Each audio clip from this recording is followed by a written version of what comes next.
আসসালামু আলাইকুম। আশা করি সকলেই ভালো আছেন। তো ক্যাটটন এআই কিন্তু তাদের লাস্ট যে আপডেট, ওই আপডেটটা কিন্তু তারা কনফার্ম করে দিছে এবং লাস্ট আপডেটটা কিন্তু এখানে তারা মানে তাদের অফিসিয়াল চ্যানেলে কিন্তু লাস্ট আপডেটটা বলে দিছে। ঠিক আছে?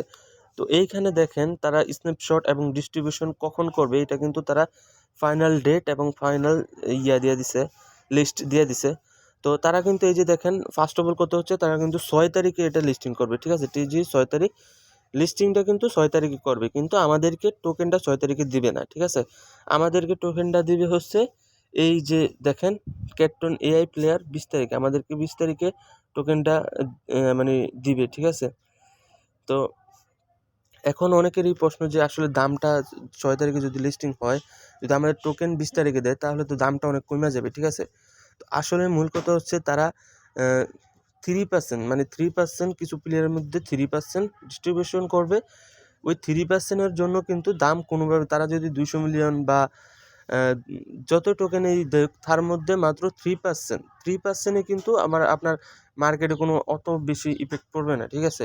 তো বুঝতে পারছেন দাম কমার ওরকম কোনো সম্ভাবনা আসলে নাই। তো দেখেন তারা কিন্তু কনফার্ম করে দিছে। তো এটাই কিন্তু লাস্ট আপডেট যেহেতু তাদের অফিসিয়ালি চ্যানেল।